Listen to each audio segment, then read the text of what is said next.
on FYI, we've got a right royal celebration for the Queen's Platinum Jubilee. We'll be doing some digging into Britain's longest reigning monarch. And I'm checking out a new coin that's been made to celebrate the Queen's 70 years on the throne.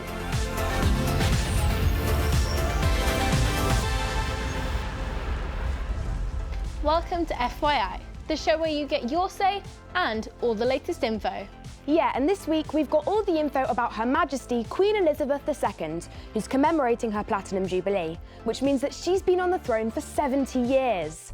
The whole country has been marking her Platinum Jubilee with a long weekend of celebrations. It kicked off with an event called Trooping the Colour to mark the Queen's official birthday.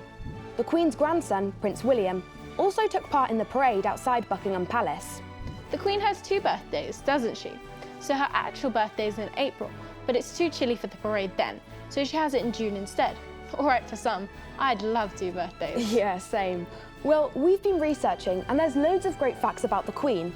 Like, I love how she owns all the swans in England, because historically, they were a delicacy to eat at feasts and banquets, so only monarchs and a select few others were allowed to own them. It's illegal to hunt and eat them now, though. I read that apparently the Queen doesn't like to serve spaghetti at state banquets because it's hard for guests to eat and she doesn't want to embarrass them. Fair enough. Sometimes it's difficult to know whether everything you read about the Queen is true or not, though. So we found a couple more stories, but can you tell which is fake and which is fact? Is it true that over the years, the Queen only faces to the right on coins simply because her father, King George VI, faced to the left? Apparently, it's been a tradition for 300 years, where each king or queen faces in a different direction to the monarch before them. Or is it true that you can tell when the Queen is home at Buckingham Palace when the Union flag is raised on the roof? Fake or fact? We'll tell you later. Another common story you might hear about the Queen is that even though she's the ruler of Great Britain, that she actually has no power at all. But is that true? Well, the government also has power over the country, so it makes you wonder who exactly is in charge. But if you don't get it, stay with us. Braden's been investigating.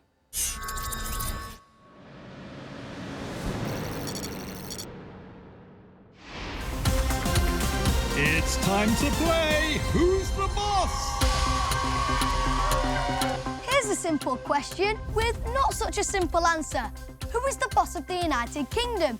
Is it the Prime Minister, the head of the United Nations, or the British monarch? Well, they're all really important, but the official answer is the British monarch, who can either be a queen or a king. At the moment, of course, we have the Queen. In the UK, the monarch is also the head of state, which basically means they are the most important leader in the country. But confusingly, that doesn't mean they hold the most power. I'm going to need a bit of help getting my head around this, and I know just the person. Hello, Braden. Hello. So, how much power does the British monarch actually have?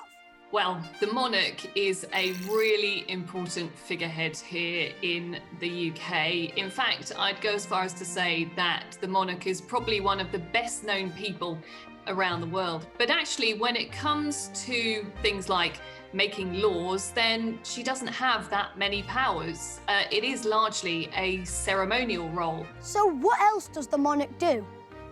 Well, it's a really busy role. For example, the monarch every week has a private meeting with the Prime Minister, but it's not the monarch's responsibility to tell the Prime Minister what to do.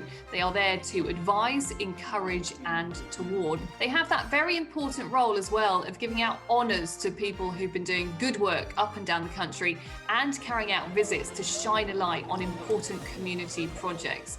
Now, the monarch is also Commander-in-Chief of the Armed Forces, but it doesn't mean it's their responsibility to start wars. That comes down to the UK government, which of course is voted for by UK adults as part of our democracy.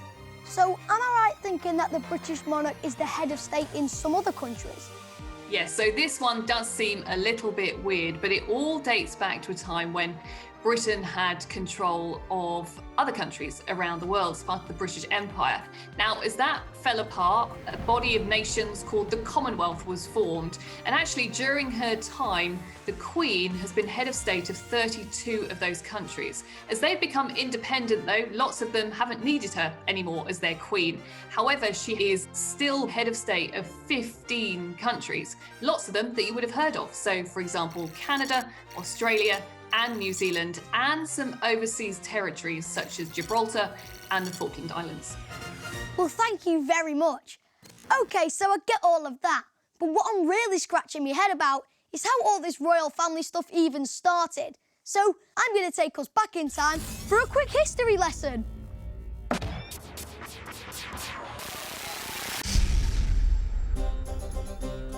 You've heard of 1066, right?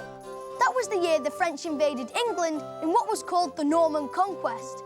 Having won the battle, this guy, William the Conqueror, was made King of England, even though he could hardly speak any English. Since then, there have been loads of battles over who has control of the throne, and some untimely deaths, so lots of different kings and queens. Some of my favourites are Richard II, who was only 10 when he was crowned. Imagine that. Henry VIII, who had 6 wives and had 2 of them killed.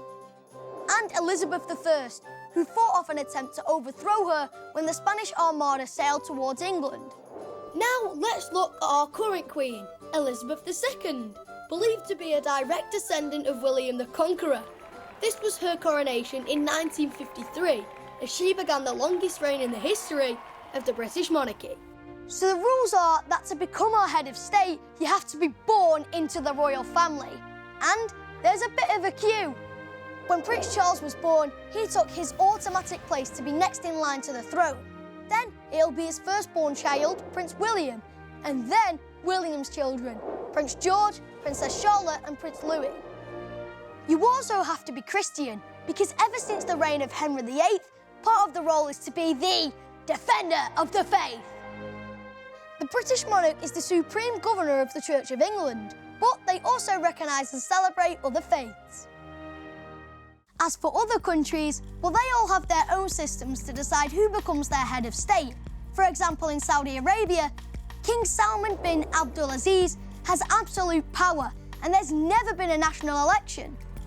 And in countries like the USA, Brazil and Nigeria, the head of state is the president, elected by the people, with power to run the country and make new laws. The system here in the UK is not without its critics, who say it's outdated and too expensive, but others argue that we really benefit from having the monarchy. It allows the politicians to get on with running the country without too many distractions, like touring other countries to promote the UK. With so many fans of the royal family and its history, it also attracts tourists from all around the world to the UK, bringing in millions of pounds to the economy. And having a royal family with all its traditions makes the UK stand out in the world. For more I Don't Get It explainers on big issues and complicated stories like racism, the food crisis and the war in Ukraine, just head to our webpage, first.news/FYI. Remember Max, who was sleeping out in his tent to raise money for charity? Well, he recently got awarded the British Empire Medal, which means he's been recognised by the Queen for his amazing fundraising. Wow!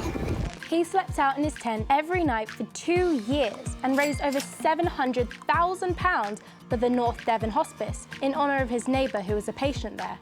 He's still camping out in his tent, but has agreed to sleep inside if he and his family go away or if it's really terrible weather. Nice one, Max. Maya, would you say that the Queen has the most recognisable face in the world? I think so. I can't think of anybody else that has a more recognisable face than hers. Yeah, I agree. Well, Thomas has been given special access behind the scenes in a place where they get to see Her Majesty's face every day. This is the Royal Mint just outside of Cardiff in Wales. And if you're thinking the Royal Mint is some kind of sweet shop for the Queen where they make mints, you're completely wrong. Let's have a look inside.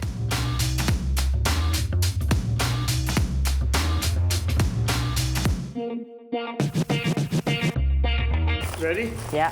Oh my God. I was lucky to be given access into the high security area where money is made. This isn't just any button.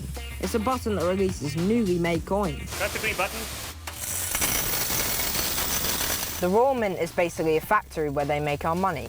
In fact, this place makes 5 billion coins every year, not just for the UK, but for about 60 other countries as well. That's a lot of dosh. If you've ever played heads or tails, you'll know that on one side of our coins is the Queen's head. And to celebrate the Queen's Platinum Jubilee, they've just produced a new 50p coin. So do you think this will end up in our pockets to spend, or is this a collector's item to remember the Queen's Platinum Jubilee? This would absolutely be something I would be collecting. I always say a coin is worth whatever someone's willing to pay for it. Yeah. In the past, we've sold a coin with a face value of £1 for £1 million. Wow. Exactly. So who knows what this could be worth in the future, but we know that the previous longest reigning monarch, Queen Victoria, her coins are very, very collectible. This year, the Royal Mint is handing out 7,000 of the new 50p coins to any of us who complete a Junior Forester Award. These guys from a school in Merthyr Tydfil have all been taking part in the award scheme by planting trees for the Jubilee. And now they're here to collect their cash. We had to do all the activities for it and accomplish stuff. And we planted trees because the Queen likes trees. We need to plant trees so then for the future generation we can be more healthy. So what would you like to say to the Queen on her Platinum Jubilee? Well done for being so enthusiastic with all the trees, and thank you for taking care of our country. So congratulations to the Queen on her 70 years on the throne. And guys, I'll see if I can bring you back one of these special 50p coins. Nice one, Thomas. And here we have the special Jubilee coin. Check it out, Maya. It's so cool. I like that she's on a horse. She really likes horses, doesn't she? Oh, and dogs, especially her corgis. Yeah. And to mark her Jubilee, we wanted to hear what an FYI News Club thought of the Queen. Over to the members of St Michael's School in High Wycombe. She looks so happy throughout all these pictures. Yeah. She looks so pretty there. She's a very, staple and idolised figure. She's one of the longest reigning monarchs. She is the longest reigning monarch. Yes, exactly. I mean, it's crazy though, because we've had her for 70 years of reign, and she's 96 years old. We have to realise that's a long period of time. 70 years on the throne. She's so dedicated. Yeah, her dedication's incredible, because she took over from her father, I think. Yeah, George. Do you think the Queen's ever come to High Wycombe? Actually, I do have a faint memory of her coming to my nursery. I want to meet the Queen. The Queen went to you. I want the Queen to come to my nursery. That would have been so cool. People think that she doesn't do anything, but behind the scenes, she actually does so much. A lot of countries, especially in Brazil, people really admire the Queen. She's been with us through a lot of things, and I feel like she's definitely still relevant as people look up to her, and she will never be irrelevant. I would also ask her to give me some wise words of wisdom. Yeah, I'd probably ask her how to... Therapy from the Queen. Yeah. If I were to meet her, I would ask what sports team she supports. If I were to meet her, I would just congratulate her for serving us these 70 years and doing a remarkable job. Thanks, guys. And in answer to your question, Zane, about which team the Queen supports, we did some digging. And it's been rumoured that she supports West Ham United and Arsenal, although she's never confirmed that because she wants to remain neutral. I guess we'll never know. And if you want to have your say on an issue right here on FYI, head to our webpage at first.news/FYI. You'll get all the info on how to set up an FYI News Club at your school. So it's fact that the Queen only faces to the right on coins. Go ahead and check for yourself. You won't find her facing left, because that's the direction her dad, King George VI, faced, and each new monarch just swaps direction. It's that simple. Which means it's fake that the Union flag is what to look out for if the Queen is at home in Buckingham Palace, or any of her homes for that matter. Confusingly, the Union flag actually flies when the Queen isn't there. It's actually this royal standard flag that is flown when the Queen is present. So look out for that next time you're visiting one of the palaces. Well, that's about it from us and our Platinum Jubilee special. We're going to leave you with some more festivities from across the country. And a huge congratulations again to Her Majesty for 70 years on the throne. See you next week.